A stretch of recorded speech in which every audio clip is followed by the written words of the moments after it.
Journal आइल्स के case के अंदर आपकी नॉर्मली रिक्वायरमेंट बहुत ज़्यादा नहीं होती है, मतलब आपको 4.54 की रिक्वायरमेंट होती है कि जर्नल क्वेश्चनिंग के अंदर एक सेंटेंस का जो है ना वो आंसर आपने देना है। दूसरा जो टिप है वो ये है कि आपका जो क्वेश्चन है ना उसके ऊपर ज़्यादा फोकस करो। इसी तरह वो आपसे पूछे कि what is your favourite sport, तो आप ये ना कहेंगे cricket. I like playing and watching cricket the most. बस इतना आपने जो आंसर है उसकी लेंथ को यहाँ तक महदूद रखना है। अस्सलाम वालेकुम, my name is Ahmed, one of the IELTS and PT instructor at Edify group of companies. आज की वीडियो में मैं बात करूंगा जर्नल IELTS के अंदर जो स्पीकिंग है उसका क्या फॉर्मूला है और उसको कैसे क्रैक कर सकते हैं। जर्नल IELTS नॉर्मली वो लोग देते हैं जो वर्क या इमिग्रेशन पर्पसेस के लिए जा रहे होते हैं, either in UK, Canada, Australia या किसी भी और कंट्री में। अगर लेट्स से आप नहीं पढ़ने जाना चाहते और आप स्पेसिफिकली वर्क या इमिग्रेशन के लिए जाना चाहते हो तो उस केस के अंदर आप जर्नल आइल्स देते हो, आप एकेडमिक आइल्स नहीं देते हो। थोड़ा सा डिफरेंस है इसके अंदर, लेकिन ओवरऑल वैसे कोई ज़्यादा खास फ़र्क नहीं पड़ता। रीडिंग थोड़ी सी डिफरेंट है और राइटिंग में एक टास्क डिफरेंट आता है, आपको लेटर लिखना पड़ता है बजाय कि आप जो रिपोर्ट राइटिंग लिखो। लेकिन खैर मैं आज उसकी बात नहीं कर रहा, मैं स्पेसिफिकली स्पीकिंग की बात कर रहा हूँ कि स्पीकिंग में आपने क्या फॉर्मूला अपनाना है और उसको किस तरह से कवर करना है। सबसे पहले जो जर्नल हमारे पास क्वेश्चंस होते हैं, यानी कि जिसको हम फर्स्ट सेक्शन भी बोलते हैं, तो जो जर्नल क्वेश्चंस है ना उसके अंदर at least try to answer in one sentence. बहुत ज़्यादा लेंथी करने की ज़रूरत नहीं है, सिर्फ एक सेंटेंस का आंसर देना would be appropriate. For example, अगर एग्जामिनर आपसे पूछे कि डू यू स्टडी और डू यू वर्क, तो आप उसे सिर्फ ये ना कहें कि आई वर्क, आप बताएं कि currently I am working at this position. बस, मतलब कि इससे भी ज़्यादा लेंथी करने की ज़रूरत नहीं है। इसी तरह वो आपसे पूछे कि what is your favourite sport, तो आप ये ना कहेंगे cricket. I like playing and watching cricket the most. बस इतना आपने जो आंसर है उसकी लेंथ को यहाँ तक महदूद रखना है। बिल्कुल भी वन वर्ड का आंसर नहीं देना और बहुत ज़्यादा लेंथी आंसर करने की ज़रूरत भी नहीं है। ये मैं क्यों कह रहा हूँ, क्योंकि जर्नल आइल्स के केस के अंदर आपकी नॉर्मली रिक्वायरमेंट बहुत ज़्यादा नहीं होती है, मतलब आपको 4.54 की रिक्वायरमेंट होती है या बहुत रेयर केसेस में 5 तक की रिक्वायरमेंट होती है, इससे ज़्यादा नहीं होती है। तो उस केस के अंदर जब हम मार्किंग को समझते हैं या फिर जब हम मार्क्स डिस्ट्रीब्यूशन को समझते हैं तो हमें पता ये चलता है कि दो चीज़ें जो कि बहुत ज़्यादा इंपॉर्टेंट हैं वो आपकी फ्लुएंसी है और आपका कॉन्फिडेंस है। मतलब कॉन्फिडेंस चेक नहीं होगा, आप फ्लुएंटली बात करोगे, आप कॉन्फिडेंटली बात करोगे तो एक अच्छा इंप्रेशन पड़ता है और उससे रियलाइज ये होता है कि अच्छा ठीक है यार, इस कदर इस बंदे की कॉन्फिडेंस है कि वहाँ जाता है ना अगर काम करने और वहाँ पे रहता है तो ये बाकी लोगों से कम्यूट कर सकेगा, अपनी बात समझा सकेगा और समझ सकेगा।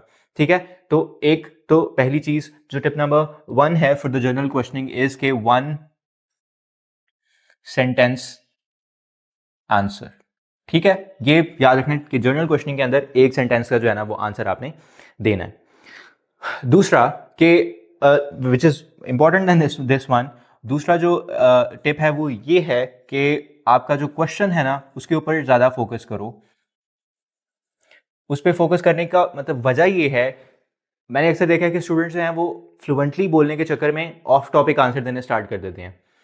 रहना ऑन टॉपिक है, as long as you are on topic. अगर आप थोड़ा सा आंसर की लेंथ कम भी कर रहे हो इतना ज़्यादा फर्क नहीं पड़ेगा, बट ऑफ नहीं जाना, क्योंकि उसमें ये लगेगा कि यार इसको समझ नहीं आ रही है ना, इसकी अंडरस्टैंडिंग कम है। तो अपनी अंडरस्टैंडिंग के ऊपर थोड़ा सा काम कीजिए। जो जनरल क्वेश्चनिंग की जितनी भी कैटेगरीज हैं, जो कि ज़्यादा नहीं है, आप बड़ी आरामी से कर सकते हो। जैसे कॉमन कैटेगरीज में हमारे पास नेबरहुड है, होम टाउन है, सोशल मीडिया है, वेदर है, ये बड़ी आम नॉर्मल कैटेगरीज हैं जो कि हम डेली कन्वर्सेशन में भी बात कर रहे होते हैं। अगर आप ये 10-12 कैटेगरी सिर्फ कर लेते हो तो आपको प्रॉब्लम नहीं आने वाला, इसी में से वो सवाल पूछेंगे। ठीक है, वन लेंथ का आपने बस कोशिश ये करनी है कि आंसर को क्वेश्चन को ध्यान से सुनो और ये देखो कि उसने पूछा क्या है मुझसे। क्या वो मुझे ये पूछ रहा है कि what is your favourite sport, या वो मुझसे ये पूछ रहा है कि which sport is the most popular one in your country. तो हो सकता है कि दोनों का आंसर क्रिकेट हो, लेकिन उसके बाद जो आपने एडिशन एक सेंटेंस जो लेंथी करना है उसमें डिफरेंस आ जाएगा। तो यहाँ पर आपने अपनी लिसनिंग स्किल्स को यूज करना है, ध्यान से सवाल सुनना है और फिर आपने उसका रिस्पॉन्ड करना है। अब हम आते हैं क्यू कार्ड के ऊपर, जो कि आई थिंक मेजर कंसर्न भी है। जनरल क्वेश्चनिंग तो फिर स्टूडेंट जो है वो कर लेते हैं, लेकिन जब बात आती है क्यू कार्ड की, जनाब अब समझ नहीं आता कि मैंने 2 मिनट इसके ऊपर कैसे बात करनी है।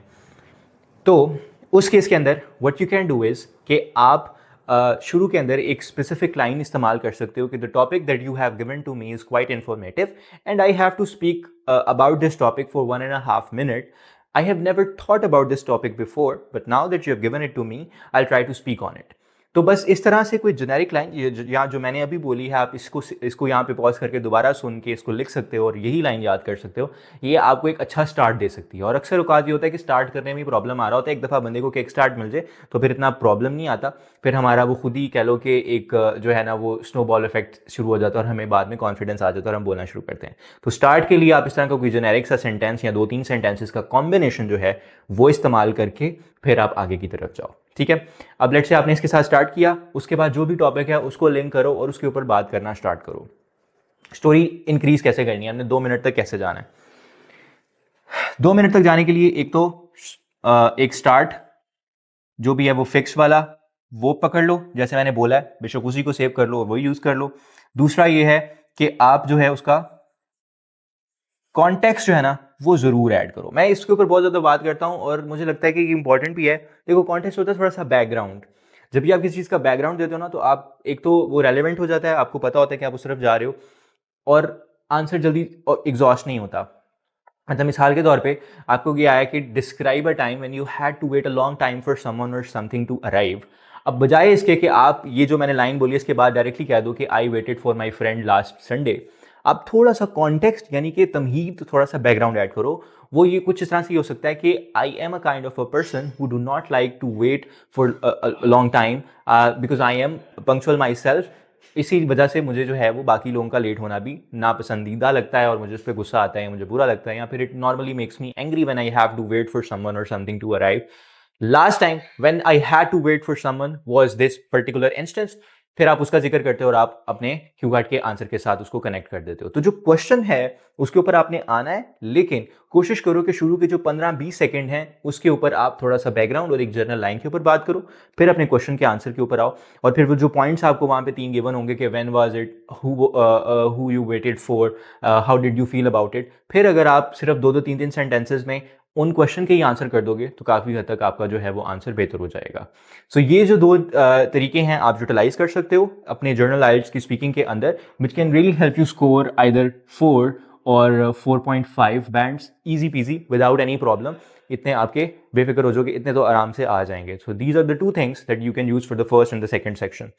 Follow-up question, I'll make another different video okay, how you can tackle the follow-up question, but for now you need to focus on the first 2 parts. Thank you so much for watching the video. I'll see you in the next one.